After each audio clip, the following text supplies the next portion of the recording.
Salut YouTube et bienvenue dans une nouvelle vidéo de déballage. Aujourd'hui je déballe une réplique qui m'a été mise à disposition très généreusement par Shoot Avenue.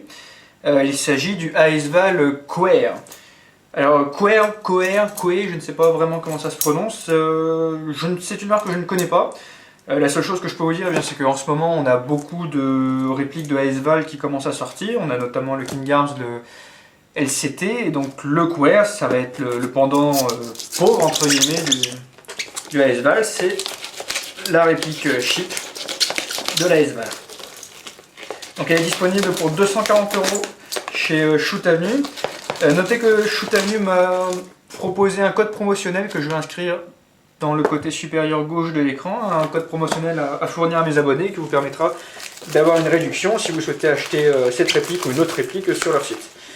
C'est plutôt sympa à eux, alors je les remercie ici.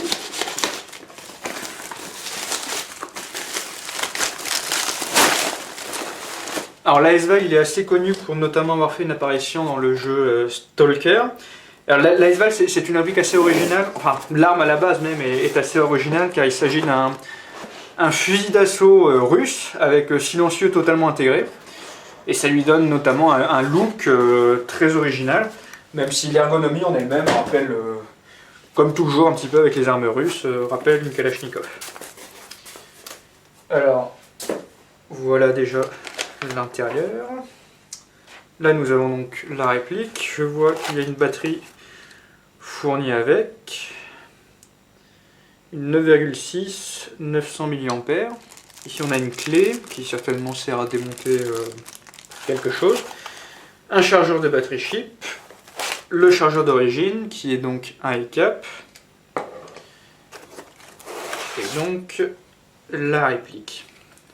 Alors un premier détail que je constate, c'est que la réplique dispose donc d'une crosse pliante. En revanche, et sauf erreur de ma part, la crosse ne se plie pas du bon côté.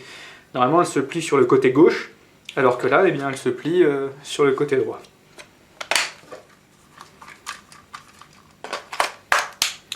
Clac. En fait, on peut constater que la crosse n'est pas le seul problème de réalisme, je pense. Alors, je suis vraiment pas sûr de tout ce que je vais avancer, mais il me semble qu'il y a des détails qui manquent. Par exemple, le top cover me paraît un peu bizarre. Il me semble qu'il est supposé être plus bas que ça sur un Aesval. Là, c'est peut-être tout simplement un top cover d'Aka qu'ils ont mis, peut-être pour des raisons de coût. De la même façon, le levier il me paraît un peu petit, je me demande s'il n'est pas supposé être plus grand. Il me semble que derrière la queue de détente, ici, il y a un levier qui, je suppose, est une sécurité ou quelque chose du genre. On voit que ce levier n'est pas présent sur la réplique. Le levier d'éjection du chargeur ici, pareil, la forme est un peu différente, il me semble que c'est pas supposé être comme ça. Et puis en prenant la réplique en main comme ça, c'est pas quelque chose que je dis souvent, mais là je trouve vraiment que ça fait cheap, quoi. C'est étonnamment léger. Alors c'est du métal, en tout cas là c'est du métal. Le petit garde-main ici c'est du plastique. Là c'est du métal. La crosse aussi est en métal, mais ça reste néanmoins très léger. Ce qui me fait donc penser que ça ne doit pas être du métal forcément hyper dense. Le silencieux est peut-être en... Je suis très mauvais pour déterminer les matériaux, mais je dirais peut-être de l'aluminium. C'est ce qui expliquerait oui, pourquoi ça fait aussi léger que ça. Et le top cover... Ouais, le top cover, ça me paraît pas épais, ça plie sous le doigt facilement, ça doit vraiment être du Zamac. Enfin bon, ça reste quelque part une réplique cheap, donc on n'est pas supposé forcément s'attendre à quelque chose d'exceptionnel. En tout cas au moins ça permet d'avoir un Aesval qui coûte pas encore trop cher. Et l'avantage des répliques pas trop cher, c'est qu'on peut se faire plaisir à moindre frais, et puis au final, sur un terrain d'airsoft, la finition, on peut parvenir plus ou moins à l'oublier pour peu que les performances suivent un peu la route. En fait, la réplique est plus courte que ce à quoi je m'attendais. Avec ce genre de crosse, Ça me fait un peu penser à la crosse du Effenfall ou la crosse de l'UMP 45, et c'est généralement des crosses que personnellement je trouve trop grandes. Et là en fait, la longueur me convient. Le silencieux bien sûr est en lui-même très long, mais la partie qui va vraiment du début du silencieux au début de la crosse est vraiment tout petit. Tant et si bien que voilà, ça fait vraiment fusil d'assaut compact. Ça rappelle un petit peu quelque part le MP5. Alors bien sûr, ça ne ressemble pas vraiment à un MP5, mais le côté relativement léger, le côté relativement court et maniable, ouais, me fait plutôt penser à un MP5 ou une réplique courte comme ça. En tout cas, c'est beaucoup plus fin entre guillemets que par exemple un M4A1. On est vraiment pas dans ce genre d'ergonomie. Donc pour plier la crosse, il faut abaisser la crosse et ensuite la faire plier vers la droite. On voit que l'extrémité de la crosse vient juste contre le levier d'armement en fait. Donc, comme je disais tout à l'heure, il me semble que ce n'est pas réaliste, que la crosse est supposée se plier dans l'autre sens.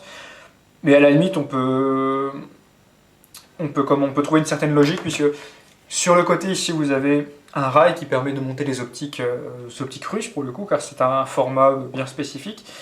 Si la crosse se pliait dans ce sens-là, eh bien, ce ne serait pas pratique si vous mettez une optique sur cette réplique. Alors je suppose que sur le vrai, si la crosse se pliait dans ce sens-là, ça empêcherait l'éjection des étuis vides. Mais bien sûr, en Airsoft, nous n'avons pas ce problème-là, donc c'est peut-être pour ça qu'ils ont choisi de plier la crosse sur la droite plutôt que sur la gauche. Alors, dans la boîte, on dispose de ce petit outil, et en fait, si vous regardez donc l'extrémité du silencieux, on voit que, je pense, l'outil permet de dévisser l'extrémité du silencieux, et si je ne dis pas de bêtises, c'est également là qu'on met la batterie. Hop, je vais donc jeter un petit coup d'œil. On peut voir des morceaux de peinture un petit peu sur le pas de vis. À mon avis, la peinture ne va pas faire long feu. Et ouais, comme je disais, c'est effectivement là qu'on voit l'emplacement pour la batterie. Alors, à l'intérieur, il n'y a aucune pièce qui retient le canon interne. Visiblement, le bout du silencieux vient fixer plus ou moins le canon interne, mais sans cette pièce-là, eh bien, le canon interne est vraiment en libre position à l'intérieur du canon, ce qui n'est pas forcément la joie. Ça manque de barrel spacer ou un... J'ai pas de batterie sous la main pour essayer. Est-ce qu'il faudra un format spécifique de batterie comme celui fourni avec la réplique, ou est-ce que d'autres types de batteries fonctionneront ça, je le montrerai dans la vidéo de tir, parce que là, tout de suite, c'est dur à dire. Voilà, en tout cas, une chose est sûre, c'est que moi, je ne vais pas me plaindre que les marques d'Airsoft essayent de sortir de nouvelles répliques, de nouveaux modèles, plutôt que des sempiternels M4 et dérivés de M4. Donc, en soi, je suis déjà bien content de pouvoir montrer une réplique de ASVAL sur ma chaîne, et pour ça, je remercie encore une fois Shoot Avenue. Quant à moi, eh bien, je vais donc aller faire une vidéo de tir de ce bazar-là, et je vous dis donc à une prochaine fois pour une vidéo de tir.